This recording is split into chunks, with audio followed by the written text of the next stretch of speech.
Doctor साहब, आजकल मोतियाबिंद यानी कि कैटरैक्ट जो कि काफी कॉमन हो गया है डिसीज आजकल, ये क्या डिसीज है? इसके बारे में हमारे लिसनर्स जानना चाहेंगे। जो मोतियाबिंद है, अगर मैं शुरुआत से आपको बताऊं कि आंख का स्ट्रक्चर कैसे होता है, तो उसके हिसाब से आंख के अंदर एक लेंस होता है जो एक ट्रांसपेरेंट स्ट्रक्चर होता है, तो उसमें से लाइट अंदर पास करके हमारी रेटिना में एक इमेज बनता है। मोतियाबिंद में क्या होता है कि जिस भी कारण से मोतियाबिंद हो रहा है, तो ये ट्रांसपेरेंट स्ट्रक्चर जो लेंस है, ये थोड़ा धुंधला हो जाता है, क्लाउडी हो जाता है। तो क्लाउडी होने के कारण वो जो इमेज है वो क्लाउडी हो जाता है। तो दिक्कत मरीज को क्या आती है कि उसको दूर का धुंधला दिखता है। तो जैसे दूर का धुंधला दिखना शुरू हो जाता है तो वो अपनी डे टू डे काम करने में दिक्कत आती है। जैसे कोई सामने से आ रहा है तो वो पहचान नहीं पाएगा। मेन सिम्टम यही से शुरू होता है कि आपको दूर का कम दिख रहा है, तो चेकअप कराने का पता लगता है कि वो लेंस आपका धुंधला हो गया, मोतियाबिंद है आपको। डॉक्टर साहब, एक तो ये रहा कि मरीज को धुंधला दिखाई देता है। हमारे लिसनर्स जानना चाहेंगे कि धुंधला दिखने के अलावा क्या सिम्टम्स रहते हैं? मरीज को कब पता चलता है कि उसको कैटरैक्ट की प्रॉब्लम हुई है?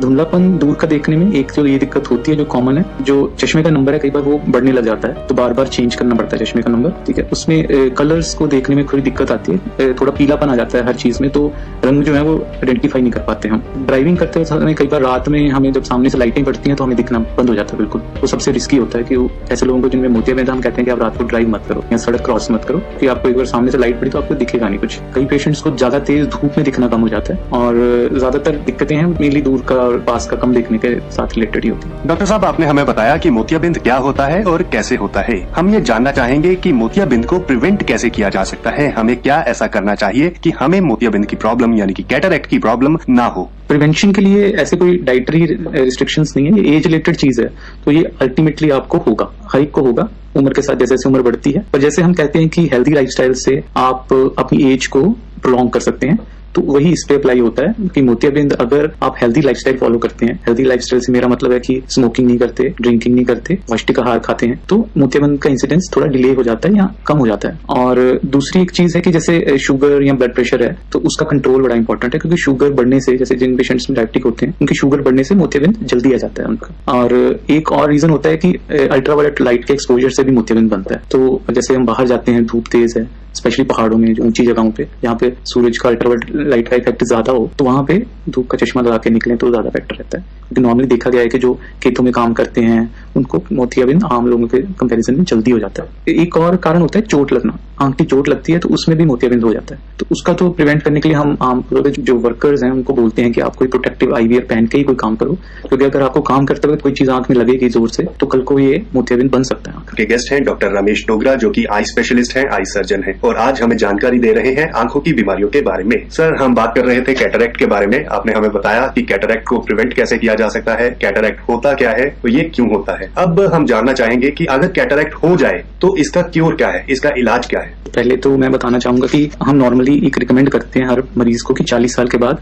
अपना रेगुलर आई चेकअप ईयरली आप कराओ, ताकि हम जल्दी इसको पकड़ पाएं। अगर पकड़ेंगे तभी इलाज कर पाएंगे। तो इलाज में तो मेन इसका एक ही इलाज है कि सर्जरी होती है, ऑपरेट करके हम वो जो मोतियाबिंद वाला लेंस है उसको निकाल के आर्टिफिशियल लेंस उसकी जगह डाल देते हैं। सर्जरी कब करवानी है उसका डिसीजन जो है वो टोटली पेशेंट डिपेंडेंट होता है कि पेशेंट को कितनी दिक्कत आ रही है, उसका वर्किंग लाइफस्टाइल क्या है, कितनी दिक्कत आ रही है, उस पर ये डिपेंड करेगा कि सर्जरी कब होगी। अगर तो पेशेंट ड्राइव वगैरह करता है, उसको रात को ड्राइव करने में दिक्कत आ रही है, तो हम कहते हैं कि आप जल्दी करा लो, क्योंकि आपका रिस्क लाइफ पे ज्यादा हो रहा है इसमें। और अगर जो करते रहते हैं, वेट कर सकते हैं, तो उनको हम बोलते हैं कि अगर आपको दिक्कत कोई नहीं आ रही तो आप वेट भी कर सकते हैं। अल्टीमेटली इसका ट्रीटमेंट सर्जरी है, कोई मेडिसिन ऐसी आज तक बनी नहीं है जो इसको रोक सके। नॉर्मली तो ऑपरेशन से इसका पूरा ट्रीटमेंट हो जाता है, और एक बार हो जाए तो उसके बाद दोबारा होता नहीं है। एक और चीज है कि अगर हम डिले करें, कई लोग हमारे पास पेशेंट्स आते हैं जो टाइम पे ऑपरेशन नहीं करवाते, डिले करें तो आंख का जो मोतिया है ये बढ़ के अल्टीमेटली काला मोतिया बन जाता है। जब एक बार काला मोतिया बन जाता है तो फिर ऑपरेशन एक तो कॉम्प्लिकेटेड हो जाता है, और विजन कितना आता है, मतलब नजर कितनी बनती है ऑपरेशन के बाद, वो भी डाउटफुल हो जाता है। वो ऑपरेशन के बाद ही पता लगता है, कईयों की नजर नहीं आती ऑपरेशन के बाद भी। तो इसलिए इंपॉर्टेंट है कि 40 के बाद रेगुलर चेकअप, और अगर मोतियाबिंद हो तो उसका टाइमली सर्जरी, ये इंपॉर्टेंट चीज है। तो इसका मतलब डॉक्टर साहब की जो कैटरैक्ट की प्रॉब्लम है ये एक उम्र के बाद यानी कि 40 वर्ष की उम्र के बाद आनी ही आनी है, और इसका एक ही इलाज है, वो है सर्जरी। तो मैं अपने श्रोताओं को ये अपील करूंगा कि अपनी आंखों का ख्याल रखें और 40 की उम्र के बाद रेगुलर आई चेकअप करवाते रहें, ताकि आपको कैटरैक्ट की जो प्रॉब्लम है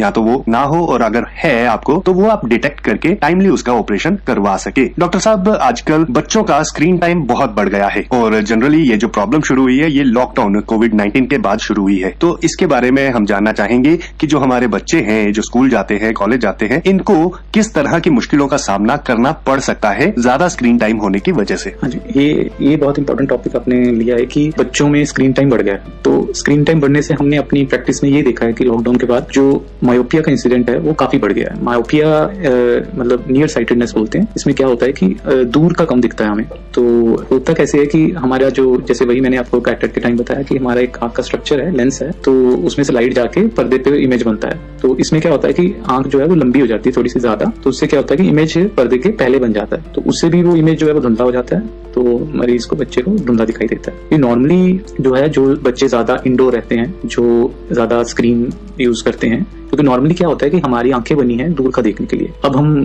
कंटिन्यूअसली पास का देख रहे हैं, सारा दिन पास का देख रहे हैं, और हमारी आंखें बनी हैं धूप के लिए, बाहर आउटडोर एक्टिविटीज के लिए, और हम सारा दिन इंडोर रह रहे हैं वो चार दीवारी के भीतर। उससे क्या होता है कि आंख पे कंटिन्यूस एक नजदीक का देखने का स्ट्रेन पड़ रहा है, तो उससे मायोपिया का इंसिडेंस हमने देखा है कि वो बढ़ रहा है डे टू डे। और हमारे देश में नहीं, जैसे ये जो जापान है, चाइना है, साउथ कोरिया है, सिंगापुर है, इन कंट्री में तो मतलब जैसे बहुत हाई रेट है मायोपिया का, पर हम भी वहीं पहुंच रहे हैं धीरे धीरे, क्योंकि हमारे यहाँ भी स्क्रीन टाइम काफी बढ़ गया कोविड के बाद। एक मायोपिया जो है वो सबसे डेंजरस चीज है जो आजकल बच्चों में आ रही है। हमारे साथ हैं doctor Ramesh Dogra, eye specialist हैं डॉक्टर साहब, और आई सर्जन हैं। डॉक्टर साहब से हम बात कर रहे थे मायोपिया के बारे में, जो कि इन दिनों बच्चों में बहुत ज्यादा देखा जा रहा है। डॉक्टर साहब, मायोपिया के सिम्टम्स क्या रहते हैं? देखिए, ये बच्चा नॉर्मली क्या होता है कि बच्चा आपको बताएगा ही नहीं कि मेरे को धुंधला दिख रहा है, तो दो लोग ही उसको डायग्नोज कर सकते हैं, एक जो घर पे पेरेंट्स हैं और एक स्कूल में टीचर। स्कूल में टीचर कैसे डायग्नोज करेगा कि बच्चा जो है वो पीछे बैठ रहा है तो उसमें गलतियां ज्यादा हो रही हैं, उसको ब्लैक बोर्ड दिख नहीं रहा, पढ़ाई में वीक हो रहा है, तो इसका मतलब कोई ना कोई रीजन होगा, तो नॉर्मली उनको पता लग जाता है कि बच्चा दूर का देख नहीं पा। सेकंड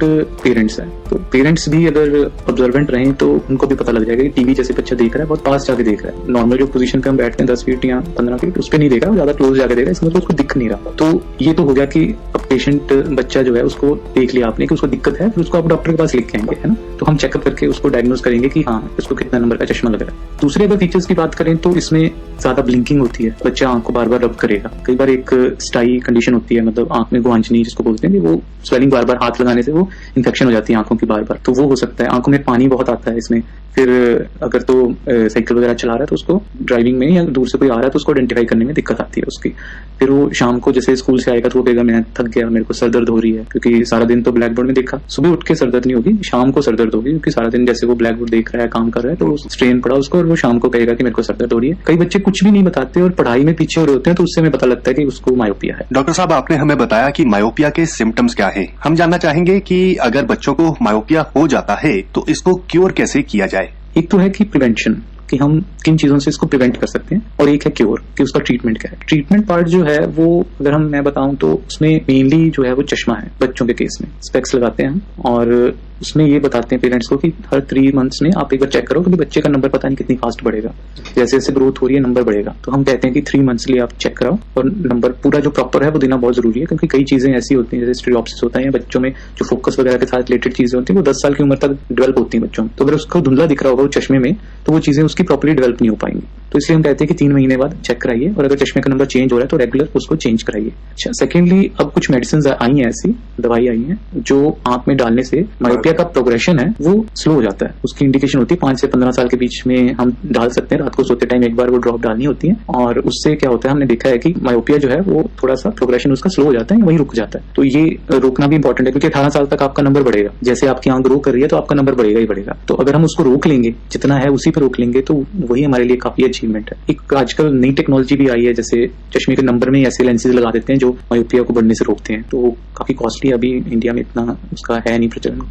बट ये है कि ड्रॉप से और चश्मे का नंबर बार बार बदलने से हम इसको रोक सकते हैं। एक बार नंबर स्टेबल हो जाए, तो जैसे लेटर ऑन लाइफ में 21-22 साल में नंबर स्टेबल हो गया, तो इफेक्टिव सर्जरीज हैं जिसके करके आप इसको ग्लासेस को हटा सकते हैं, या लेंसेज आते हैं ऐसे जो डाल के आप इसको ठीक कर सकते हैं। डॉक्टर साहब, ये तो रही बच्चों की बात, क्या ये जो मायोपिया की प्रॉब्लम है ये बड़ों में भी हो सकती है? देखिए, ऐसे होता है कि बड़ों में जब ये डायग्नोस होती है ना, तो नॉर्मली वो बचपन से शुरू हो रखी होती है, पर वो डायग्नोस नहीं हो पा रही होती, और बड़ों में ज्यादा दिक्कत होती है स्क्रीन टाइम की वजह से।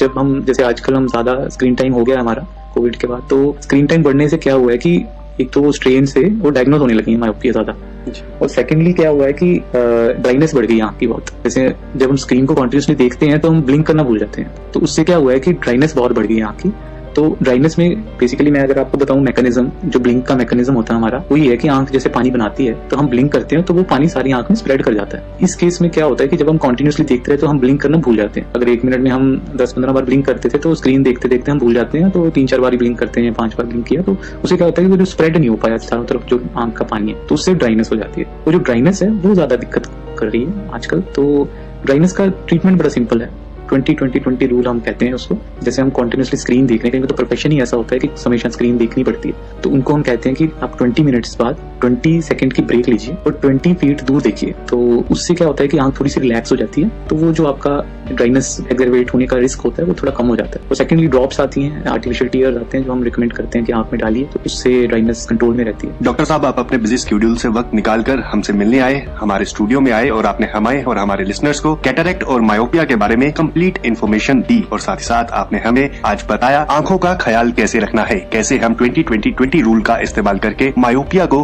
प्रिवेंट कर सकते हैं, और किस तरह से हम 40 की उम्र के बाद हर वर्ष अपना आई टेस्ट करवाकर कैटरेक्ट की प्रॉब्लम को डिटेक्ट कर सकते हैं और वक्त रहते ऑपरेशन करवा सकते हैं। डॉक्टर साहब, अब मैं चाहूंगा कि आप हमारे लिसनर्स को अपनी तरफ से एक मैसेज दें। मैं यही कहना चाहूंगा श्रोताओं को कि जो सबसे इंपॉर्टेंट चीज हमें फॉलो करनी चाहिए, एक तो जो रेगुलर आई चेकअप है उसका एक शेड्यूल फॉलो करना चाहिए। उसके लिए मैं थोड़ा सा एक आइडिया दे देता हूँ कि जैसे कब कब हमें आई चेकअप करवाना चाहिए। एक तो जैसे बच्चा पैदा होता है तो कई बार कंजेनिटल डिजीजेज होती है आंखों में, जिनके कारण दिक्कत होती है, जो अनडायग्नोसिस हो जाए तो दिक्कत हो जाती है बाद में। तो एक तो बर्थ पे जरूर चेकअप कराना चाहिए। एक जो छोटे बच्चे हैं उसका जब वो पढ़ने लग जाए तो उनका साल में एक बार जरूर चेक कराइए, कहीं मायोपिया या कोई और डिसऑर्डर तो नहीं। 18 साल तक तो ये इंपॉर्टेंट है। उसके बाद 18 से 40 तक नॉर्मली कुछ खास होता नहीं आंखों में, तो अगर तो आपका स्क्रीन टाइम ज्यादा है या कोई दिक्कत आ रही है तो आप जा सकते हैं, पर रेगुलर आई चेकअप इतना रिक्वायर्ड नहीं होता। पर 40 के बाद फिर से रिक्वायर्ड होता है, क्योंकि 40 के बाद नियर का चश्मा लग जाता है पास का, फिर मोतियाबिंद हो सकता है, काला मोतिया भी 40 के बाद ही नॉर्मली होता है। तो ये सारी चीजें जो है वो इंपॉर्टेंट है, रेगुलर आई चेकअप का पार्ट हो गया। दूसरा मैंने बताया कि फूड, पौष्टिक आहार, हरी सब्जियां, फल, और अल्कोहल अवॉइड करना है, स्मोकिंग अवॉइड करना है, और लाइफस्टाइल हेल्थी रखना है। बच्चों को